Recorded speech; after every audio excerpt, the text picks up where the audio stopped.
Good evening, fellow ghouls and specters alike. It's your ghost host with the most, Tiki here.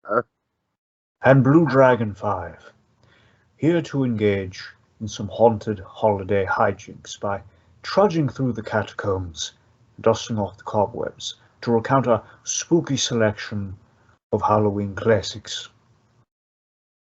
So, light the jack-o'-lanterns, suit up, and grab the candy dish as we revive and recount tonight's spooky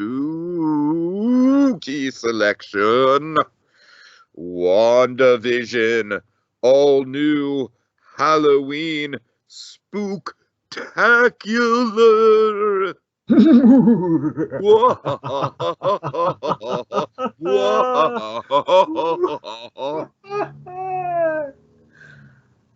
WandaVision theme and maniacal laughs. I don't know. I'm trying stuff out, Dragon. I'm completely out on a limb with this maniacal laugh thing at this point, as you can tell. How you doing, Dragon? So, oh boy, WandaVision. This is of course the most recent thing that we will be covering. That is a lie. We're covering Muppet Haunted Mansion. Yeah. Got off to a good start, Dragon. Yeah. Set up WandaVision. Why don't you? Yes, folks. So, we had some Marvel options this year for, some kind of spooky recent Halloween activity, and we figured, let's go with the one that actually celebrates Halloween, does a literal Halloween episode, because that's right up our alley. With Haunted Holiday Hijinks, we cover the Halloween episodes, the Halloween specials, or in this case, Spooktaculars, which coincidentally was WandaVision, which we've already talked about, but we're gonna, we kind of talked about more of a reactionary capacity, so now we're gonna really kind of dive deep in it, but the important parts. I would go to do a beat by beat breakdown on this one, Wanda. Yes, Viz. All right. Okay, so Dragon, of course, I don't think we need to go over WandaVision or what's been going on or anything like that in the show. I think we can just kind of dive right into it, right? Oh, yeah, but I mean, our thesis on the episode specifically, though. I really like it. I think it's one of my top 3 of the season. I think, of course, Evan Peters gets a real chance to shine. Obviously, I will admit, rewatching it in context with the Ralph Boner of it all, it's a little bit of a, of a double-edged sword, sort of like, Peters is sure having a good time. I sure wish it was all real, But I will say the strongest parts of the episode were definitely, for me, the Vision stuff. Him going on the outskirts of town, his interaction with Agnes, which I thought was a really cool payoff. Based on what we know further on down the line, it kind of made that scene a lot more interesting on a rewatch. And all in all, it definitely apes Malcolm in the Middle in a really loving way, all the way from the opening theme song onwards. And, I just think acts as a great kind of like centerpiece for the 90s culture within the framework of the show. Yeah, I always remember this was my most anticipated episode of WandaVision, mainly for what we saw in the trailer, like a little glimpse at, oh my god, they're going to be in the act, we're going to do that really cool thing we do sometimes where we put them in the full-on costume, which is kind of a warm-up for when we kind of make it legitimate and kind of tactical later on. And we find a way to actually adapt the costume also seamlessly. So I remember when we were watching WandaVision, I was just waiting to get to this episode. Like every week was like, oh, it's not this week. Oh, not that week. But finally, it kind of happened. But also, again, just the fact they were doing a holiday-themed episode, which, again, especially you and I, through all the kind of, whether it's, Christmas in July or this, we're all about that sort of thing. So, part of us are kind of hoping for Christmas, but hey, Halloween. I mean, Hawkeye's doing Christmas, so we're covered. It's fine. Yeah. Hawkeye's got that avenue covered, Dragon. Which is great. I love the fact that we're doing that. Yeah. For all we know, Miss Marvel is going to cover Thanksgiving. Who knows? Oh my God! Oh, dude, it does seem to be a very family-centric show. I know. If it is a Thanksgiving show, that means more screen time for the one person in the cast that we're very interested in. Yep, our boy Sagar. Anyway, so that's the thing. The episode, there's I love the surface level trappings of the episode. It's very much, has the WandaVision slant of, okay, we're doing a Halloween episode.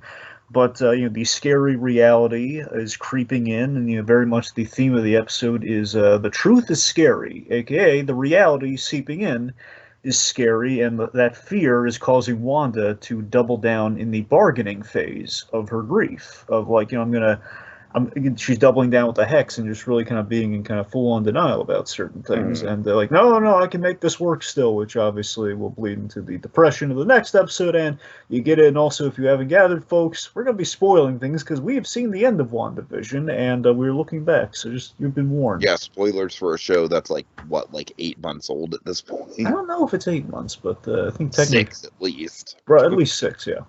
All right. Okay, so let's so I don't want to spend a ton of time on it because we literally did a whole debate question about it, but how good is that Malcolm in the Middle style opening scene, man?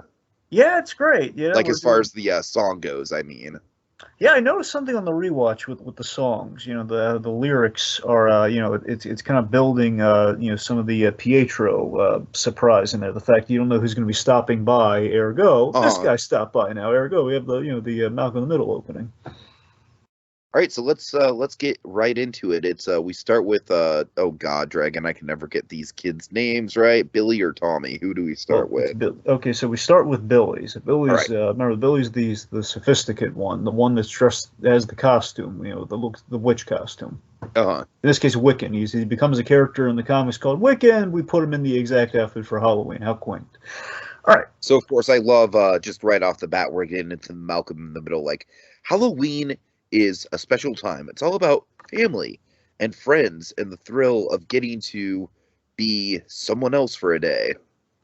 Now, with that, he hit that it was a magical holiday, which, of course, the magic that's at play in our series. And again, family, friends, and being someone else, again, ties into the hex in general, what it's doing to everyone in the town, as well as Pietro. And, of course, his brother Tommy comes in right on cue. Wrong! Halloween's about candy and scaring people, but mostly candy.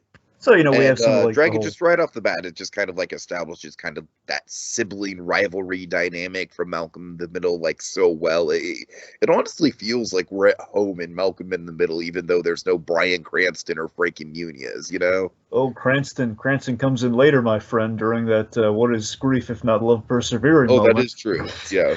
I love that because I love that we tied Cranston to the big hallmark of the season. It makes me so happy. Anyway, so yeah, we have the whole cool twin Barb and everything, and then we begin the cutaway gag. So again, our stylistic nod to the 2000s outside of the opening is, we have the kids breaking the fourth wall like Malcolm, and hey. I really like this a lot. And this is one of my favorite parts of WandaVision just as a whole, is how it kind of changes things up stylistically. And I like that this episode and the one that comes after both have stylistic cutaways, but from two different eras, where, again, you have the flashback cutaway here to, an over-the-top event, where later on we do in the documentary style, where we cut away to this event actually happened last episode. Okay, let's see. So then we reintroduce cool Uncle Peter sleeping on the couch. They're kind of even his snores are cool. Yeah, this guy's Fonzie. This guy's a '90s Fonzie or early 2000s Fonzie. He's the brother. What was the older brother's name? Francis. Francis. He's Francis. Yeah, he's absolutely Francis. Yeah. So no question. Here's the phrase of Amber. Then we have this is a cute gag where Pietro here he's playing he's playing vampire with the kids, throwing on kind of the thick Transylvanian accent, when they get you, and he's using the speed to kind of mess with them. Then of course I love I think they have the music spot on here, and I also love the the whirly-durly visual effects. Yeah. So then we have what I was so elated to get to Scarlet Witch in her outfit from the comics, the classic thing of the tights and the whole the big thing for me, the crown. Oh my god, we gave her the headband. I've been aching to see her in that headband since day one, and we finally did it. And Elizabeth Olsen, first of all, I'm just going to say this here, should have gotten the Emmy, like many people, but her especially, she earned that Emmy for actress and actress. Well, Dragon, unfortunately, WandaVision isn't the crown, so it's But oddly, though, we gave her a crown, but the crown ended up winning at the end. Right. Yeah, I'm still ticked. I love Jared Harris, but I hate the crown, just on principle. Anyway, so nothing against the show, just on principle. Anyway, so point being, she's in the outfit and saying, "Hey, where are you, Mom?" Old Red Riding Hood, which I thought was hilarious. I love how she I love how both of the characters justify their comic outfits in different ways. We have it with her, it's a Sokovian fortune teller, which is a great pull. That makes sense. I buy that. And then, of course, later on we have Vision with the Mexican wrestler get up. But first, we have a very, very Malcolm. This might be the most Malcolm in the Middle-esque cutaway. It is, and this is what I'm talking about. This is the style thing at play. Yeah. So, anyway, so let's see. So, we see the corrupting influence of Uncle P here, where he's like, the outfit's cool, says the son. Lame, says the brother. There you go. That's a lame outfit, Mom. Just the corrupting influence of the brother. Anyway, so these costumes are so bad, it's like worse than the ones we wore that year we had typhus. Oh, God. And Dragon, this feels straight out of frickin' Malcolm in the Middle, this little cutaway here. They cut away to them in kind of really handmade costumes in war-torn Sokovia, I'm going to assume. And this creepy old lady in Sokovia says, I got a pickled herring for you. Oh, my God. Be sure to share it. Or for you two to share. And just like drops a fish in Pietro's bag. Now, again, funny, but again, the creeping, again, stylistic and on the money with the sitcom, but again, the reality creeping is Wanda, again, the whole purpose of the episode is like, hey, the next morning, Wanda's a little taken off guard, like her brother is back, and this episode is basically trying to facilitate, hey, everything's fine, Wanda. Like, hey, she, you don't remember this moment? It happened like that, right? The whole fabrication, it's giving her a little bit of pause. She's trying to reconcile it's kind of the Inception logic of, wait a minute, things aren't, how did I get here? Yeah. Also, I just want to highlight, too, again, I love, this is possibly Elizabeth Olsen's most Farmiga-esque performance in the series, just as, as the mother on taking the kids trick-or-treating on Halloween. I love it. Sure. Right. Okay, anyway, so then down the stairs comes Vision. Yes, Vision, the classic look. I love the homemade take on the classic look, too, by the way. It's very achievable. But I want these two costumes. This Halloween, I really want to see a lot of Wanda and Visions, because I know they've been selling these outfits, and I want to see them. So I love that. Of course, we have the Mexican wrestler get up. And then, of course, Pietro's guess is like, what are you? Traffic light? A half-shuck corn? A booger? God. Is yes, again, like right in line with the Malcolm in the Middle like maturity level. Like Malcolm in the Middle was very much a show that appealed to middle school sensibilities, and so I feel like that's right in line. Yeah, and also while we're doing that, we also have him just kind of having this really kind of a deadpan sort of like sly call out of, well, you've suffered a lot, you suppressed a lot of trauma and things are going to come out like that. So again, it's like him. We know he has a mission in this episode, knowing the whole Ralph Boner of it all, knowing the whole Puka Shell truth, if you will. So the attack he's taken in this episode, he's needling her by not playing along like everyone else in the hex. Like he's like, yeah, this is what's happening, like needling her, so hopefully she's going to reveal the truth. It's like, hey, I'm giving her a little smelling salt so she can tell me how this all happened. So it's working on a little track there. Meanwhile, other guy working on something like this, Vision, who was not happy with what Wanda's been doing, he's pushing back a little bit this episode. He's calling her out on manipulating events a little bit, but still keeping in the happy-go-lucky sitcom thing of like, oh, darling, this is the only outfit I had in the closet, but I know you very sly. I feel like this is kind of like the last episode that we get of happy-go-lucky sitcom Vision. That it is. We just have this gag of, I know you have a thing for Mexican wrestlers, and this is the Farmiga thing I'm talking about. Me gusta mucho, chili con carne. It just gives this face, it melts my heart. It's so cute. I love it. Okay, what's next, Dragon? Let's get through this. Right. Okay, so we see the brother's been doing great with the kids. He's great with kids. Is that they're shotgunning sodas and everything. I love the thumbs up. Yeah, really great with kids. Thumbs up and the stern nod. Yeah. See Vision, the erudite Vision. He kind of just breaks away. He's like, "Well, I'll see you tonight, darling." Wait, what do you mean? Well, you're all dressed up and ready to go. I'm undercover. Yeah, he's breaking off the script here, which is kind of distressing Wanda. Which, of course, it's in WandaVision rules. Breaking the script is kind of a no-no, as we've kind of seen. And off to the side, if you notice, the kids are kind of commenting on things been a little tense And since I then. really like this dialogue where, like they say, like, mom and dad have been not fighting, but just like different. Yeah. And I also like that, with the opening itself too, and the way we started the episode, pretty much Act 1 of the episode, if you will, is it very much the sitcom is from the kids' perspective, which brings you fully to, again, that's what Malcolm in the Middle is all about. You're from the kids' POV, which Totally. we had not been with the past episodes. Obviously, we're going to break that once once the real story gets cooking, but that's kind of where our sitcom starts here. So we are taking it from the kids' perspective, which is going to make us empathize with the kids. So when something endangers them, we're going to be feeling really sad and bring it out the inside out tissues, which we do at the end.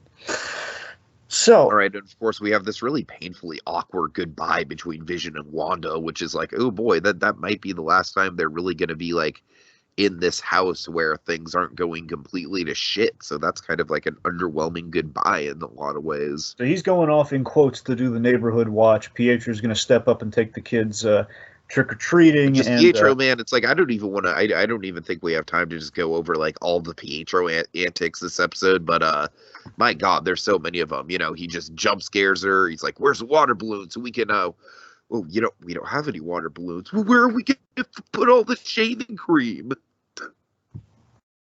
yeah. So he's absolutely rambunctious But then, for of sure. course, we have to talk about the costumes for Pietro, which I just think look great. So that's the thing. I would have just gone home happy with, like, okay, we got Wanda, we got Vision. That's all I really wanted. And hey, we're going to give you Quicksilver, and the kids are going to be in their costumes too. It's like, oh my God, that's amazing. Yeah. Like, yes, and he's in the full on. They gave him like the lightning and the color, and like, oh, it's in the hair. We gave him the hair. Okay, so Dragon, we go from all this wish fulfillment to boring military stuff. Okay, real quick, because the military stuff's just going to be glazed over. I just want to hit. I hope so, sir. Yes. I want to appreciate the timeline thing. Where, think about it. So the neighborhood watch was like an event in the same week, like a few decades ago in our sitcom land, and it's like, hey, it's the kids' first Halloween. Yeah, they were born like like last episode. So I know it's trippy. Yeah. Anyway, so yeah, okay. So after the Pietro So honestly, Dragon, this episode might be the worst government subplot stuff that we have in WandaVision, in my opinion. I mean, I don't know. I have to think. We have Darcy just kind of like randomly calling out Hayward. I don't know. Like, I really don't like the, of course, the tease to like, oh, I know a certain someone who could get us out of here. It's just a phone call away. Ooh, boy. All right, so there's a lot of stuff from this side of the subplot that kind of comes out in this particular episode that I'm not a fan of. Well, here's the bullet points of what we need to know. So yeah. Monica and company, they're not happy about that drone stunt from last episode where Hayward, that Hayward pulled, trying to kill Wanda, which obviously didn't work well Hayward for him. Was not being a good boy. No, he wasn't. He got the Magneto treatment with all those guns being trained on him, which was well earned. Daddy's girl, I support that. All right. So the Hex infused drone is in their possession, which is going to pay off for the White Vision thing, obviously. Things are tense. Things are tense. Like Hayward's like calling out the sassy best friend. He's really glib in this episode, being the thing. This is where we really fully lean into. Okay, Hayward's certainly the bad guy this season. He's a bad guy. Oh yeah, no question. So Monica basically argues, like, hey, she could have taken out Thanos. We cannot outgun her, so let's reason with her, because that makes sense. And so this is kind of where all the government stuff kind of falls apart on rewatch for me, where it's like, okay, yeah, at this point, I feel like I feel like if you're not on Monica Rambeau's side, then you're just kind of being an idiot at this point. Pretty much. I mean, the only thing that could have saved it is, like, Hayward calls out, it took a lot during those 5 years to keep the lights on, which really sounds like we were going to suggest, like, AIM or something was involved, or, like, I mean, Dragon, they like, dip the toe in that well, but it's like, they don't go all the way with it at all. That's what I'm saying. It's just kind of like peppering in the whole, like, ooh, things have been difficult in the last 5 years, and then we get a little bit more payoff in Falcon and Winter Soldier, but, you know how I feel about that. It's like, some of it's good, some of it's not so good there, so. Anyway, so the point being, Hayward gets ticked off, sends Rambo and company, calls out like the friendship and our mother They be have to really go to disappointed. timeout, Dragon. Yes. So Right. they're being sent away, but that's not going to stop awesome, Jimmy and Monica here, where they're going to knock those guys out. Good old Jimmy Wood, I want to highlight. I love that guy. I love Randall Park. So, Okay, punches so out. meanwhile, we get a great Halloween scene. Just the neighborhood sprawl, very much kind of reminiscent of E.T., I think. Yeah, it is very. The early trick or treating is a thing where it's always kind of been around, but for me, I haven't seen until recent years that we really had man-day like daytime trick or treating. So I don't know if it's like a coast thing or what, but And we're kind of getting into some of the theories here with Wanda. She's kind of questioning like why do you look different than Evan Peters Quicksilver? He's like, well, you tell me. I mean, I wouldn't want to be reminded of the past either. So again, he's not answering the questions, but redirecting He's them being again. very evasive, yes. Again, because of Agatha and what she's doing there, because she wants, she needs And then answers. also just kind of like going out of his way. I feel like he's definitely using the cool uncle thing as very much like a cloaking device. Oh yeah, just kind of like, okay, like, yeah, cool uncle, let's go hit up all the candy on the block, woohoo! yeah. Again, he's playing into the role, so he's Trojan horsing it in there, and like, hey, like, who's going to suspect me?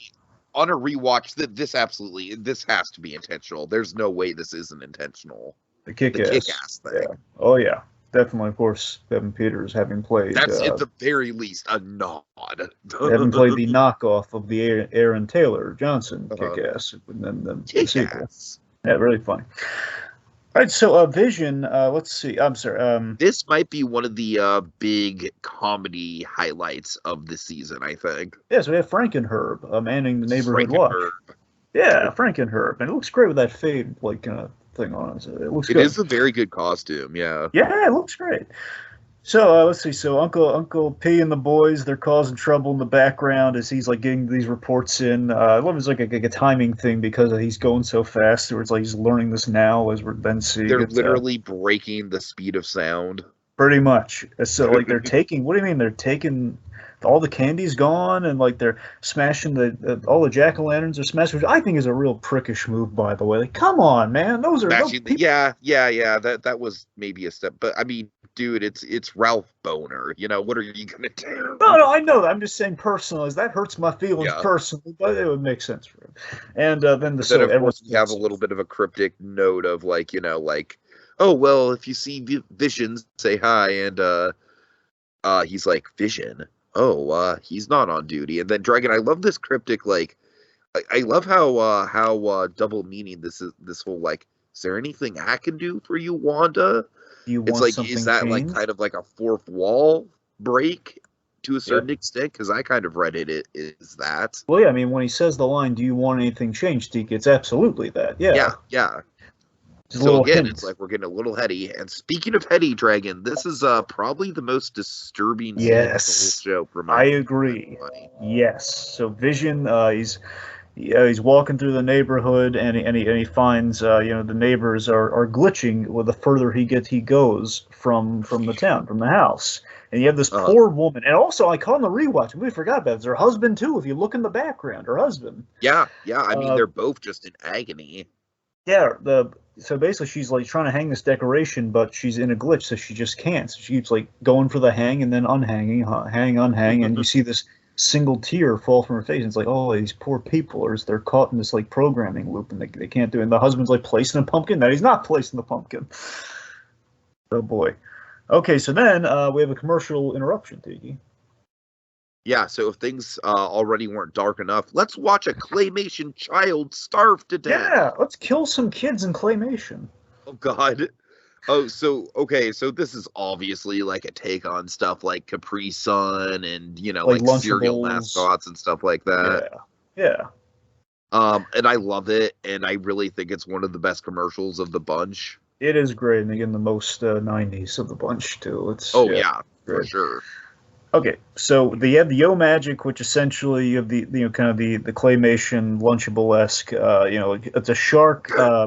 They have a shark and a starving kid stranded on an island. In essence, Pietro. I want to say Pietro the shark is very Pietro-esque with kind of how bro-y he is, and Agatha ultimately is really, again, pulling the strings on Pietro is the shark, because she's sucking the magic, which is yo magic. Get it? And it's strawberry, which is red, like the Scarlet So Witch. it's just like the struggle of like the kid by this point is already so weak that he can't even get the little foil off of the top. Yep, and then basically time passes very fast. Oh, God. And we see him disintegrate. So it's the darkest Yo magic. commercial. This episode brought to you by The Incredibles and The Parent Trap. Yes, so again, as you can tell, though, as the hex goes on, Agatha, basically will drain the life out of Wanda, quite possibly, which we kind of saw when she was like, you saw Wanda's hands go all dark and everything when she was sucking the magic. Ergo, set up here. Okay, yes, so The Incredibles and Parent Trap, very much the era that we're in here, kind of that Incredibles for the powers that are about to happen in our youngsters, and Parent Trap just for the setting. Okay, so Ralph Boner is talking about, like, I don't know, details are fuzzy, man. I got shot like a chump on the side of the street for no reason at all, and the next thing I know, I heard you calling me. And I was like, I knew you needed me. So yeah, pretty much like setting up the what happened in Ultron. He just kind of like was randomly called and he appeared again, perhaps a Nexus event of like, hey, not really the case, but like, hey, she needed me and she willed me into existence, which is pretty much what we all thought happened. And yeah, I like that we're getting he's trying to usher in a little bit of sentiment there, like I knew you needed me and here I am, which of course it's a lie. Okay, so the kids are. Meanwhile, Dragon, big news. We've got full-size candy bars, a full box up. I repeat, full-size candy bars. Yeah, and some Reptar bars, I'm sure. Oh, God. Mom, can we go, please? And then, Billy does not waste any time. He, Jim off the old Maximus block. You got super speed, bro. Yeah, Tommy as Speed. I'm sorry, Tommy, yeah. Yeah. And of course, Wanda's just like, very haphazardly like, okay, Tommy, now you can take it slow. And nope, he's just running around like Dash from The Incredibles, very appropriately. Yep, it's a very mom. I love the mom acting on Elizabeth Olsen here. It's very, very genuine. You're gonna break the sound barrier. Please just take your brother with you. Really, and don't go. And remember. Don't go past Ellis Avenue. Very big plot point. Also, I like the fact that we acknowledged in this bit. I completely forgot about this till the rewatch. That yeah, they have to. They gave everyone their candy back. That's why it's going to take them until nighttime right now. Right. So, Dragon, are you ready for more boring military sleuthing? Okay, very simple. So, we catch Monica up on the Pietro situation. Darcy's hacking the network. We reveal Hayward lied. He's been tracking Vision. We got a headcount on the people in the town, and the edge of town, they're barely moving, which it has a really nice transition to Vision as we're tracking him to cut the Vision inside the hex. There we go. All right, so that was some great, awesome military exposition. All right, back to Vision. All right. So yeah, as Vision gets further and further into town, the townspeople are just kind of like almost frozen in place. I love the, the skeleton costumes, almost Karate Kid-esque. Again, I keep saying this, but very E.T.-esque in the atmosphere. I love the creepiness of as far as we get here. It's like a slow night on Halloween where you just have the street lights and it's dark and a cool autumn breeze. I think the vibe is really great and creepy as we see these people frozen in place and like Vision asking, "Ma'am, are these your children?" Just nothing. Nothing. So then we have like a great moment here where he just kind of looks around and then he flies up in the air. He dispenses with the falsehood, which is the fake Vision costume, to his real Vision costume. As he hovers and he gives a look over the neighborhood and then he sees lone car. Oh boy! Off to the furthest edge of the town. Dragon, I love that. This literally is the episode right before Agatha all along, right? Yes, it is. Yes, it is. So this is like, you and I, we joke about red herrings all the time, but this is like the greatest anti-red herring if I've ever seen one. Oh yeah. Yeah, this is the other scene I was waiting to get to in the whole season. I was really pleased. It was such a great tease of like, are we dead? No. Why would you say that? Because you are. Yeah. Like, oh God, what's it mean? Yep, and of course he's dressed like a witch, which is great. Great foreshadow. Just the dual performance is really great too, because again, as we know, Agatha all along. She's Yeah. No, this scene is maybe the funnest scene to rewatch in the context of the season once you know exactly what's going on for me. she's Because, like hamming you it up said, it is multiple layers of acting on her. because there's a little bit of ham in there, but also genuine performance in there. Sure. All right, let's see. So, But what's great is that some of it is like Agatha Harkness doing a genuinely compelling and heartfelt performance. yep. And again, per her plan, she plants the seed of the "Am I dead?" question, which Vision is now facing, which is going to be a big heady thing there. So that seed's been planted. And then we have like I love like the glitchy acting she's doing too, like the whole "because you're dead, dead, dead, dead." Just creepy as all get out, and I love it. All right, so Vision intends to leave. He unlocked her mind to get all this, by the way. So he intends to leave Westview to assess the situation. Also, he has no idea what an Avenger is, and I love that. The idea of this Vision is operating completely just from the sitcom. Right, like literally from the moment he got turned on. Yeah, like he has no idea about the Ultron, the Avengers, Jarvis, nada. And of course, Agatha, Agnes takes a, just a dramatic left turn into okie dokie neighbor. Before that, we have like the all is lost cackle, which then he snaps her out of it. Then they have like the whole like happy Halloweeny. And then Dragon dramatic reveal. We're on the corner of Ellis Avenue. Yeah, and we have that Chris Beck score, man. Yeah. Oh yeah.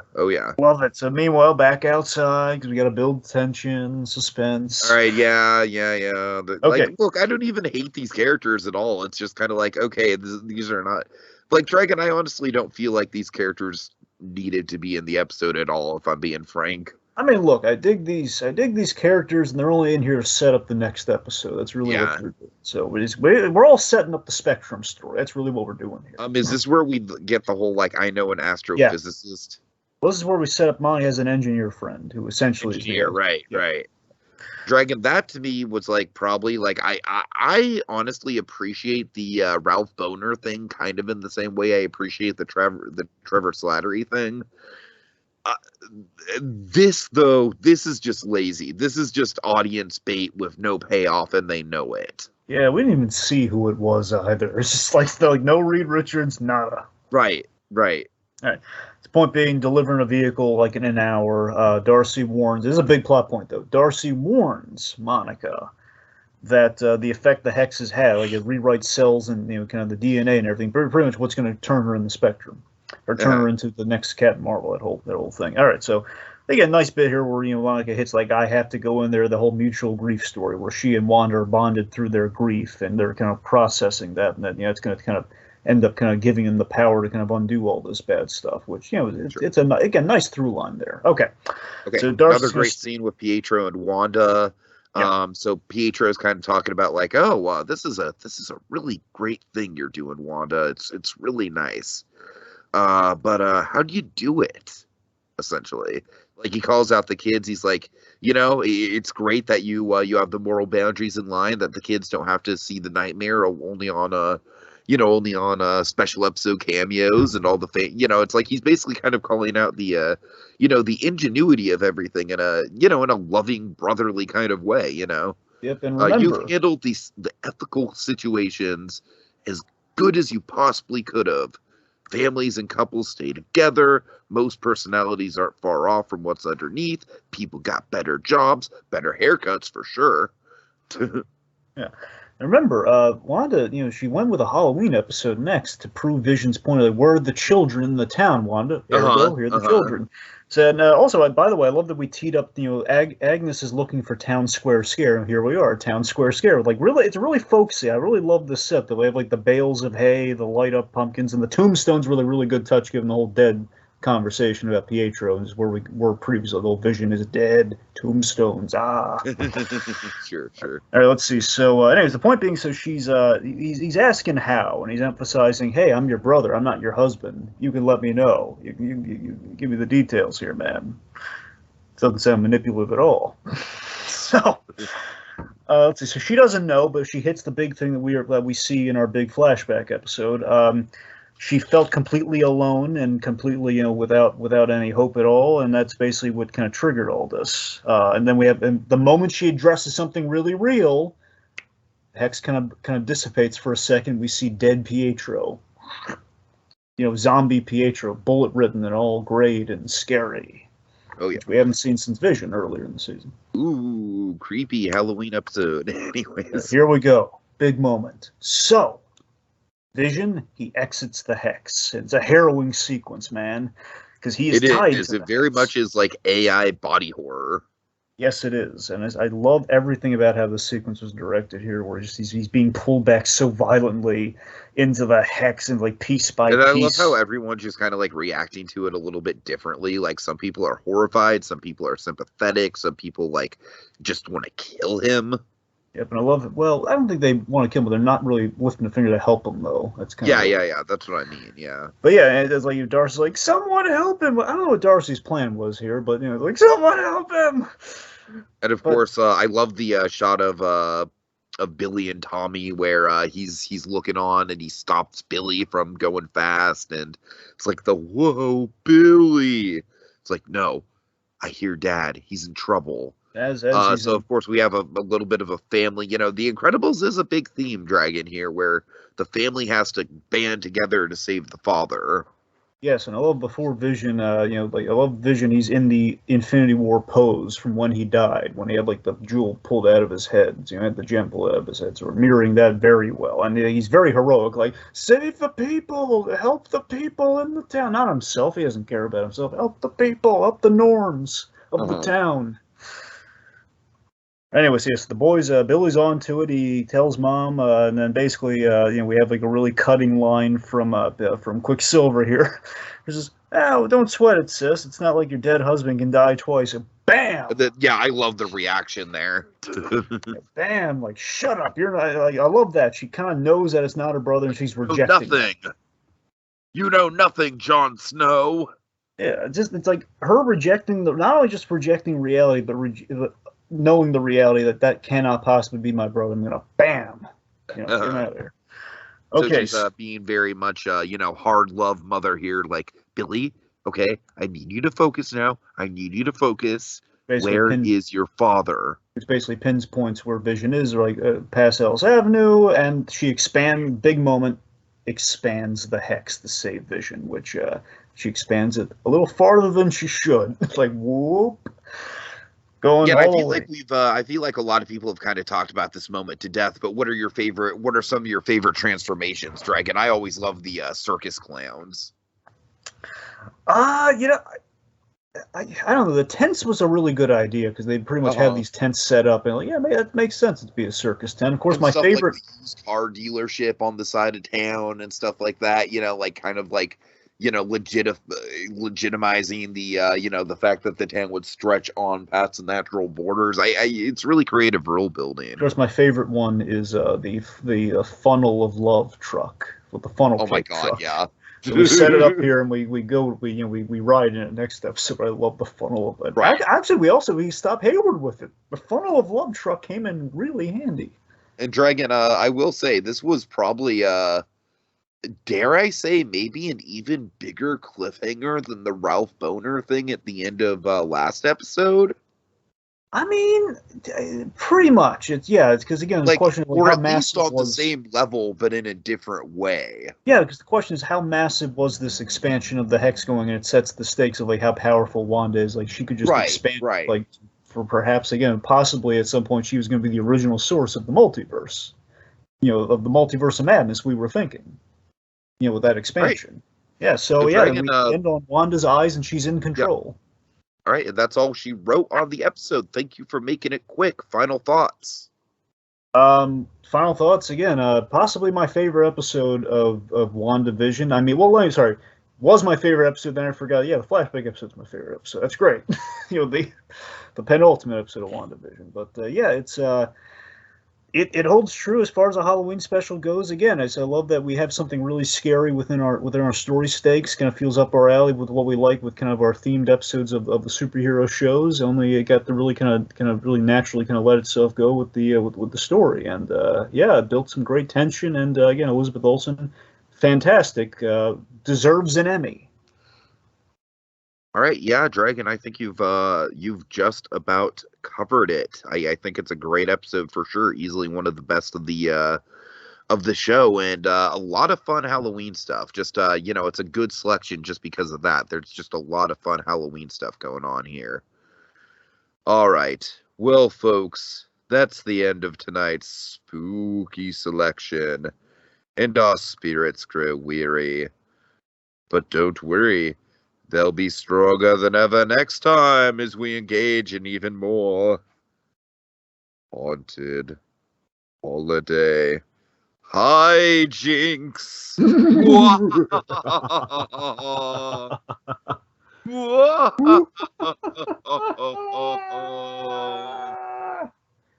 WandaVision, WandaVision, spooky. Spooky.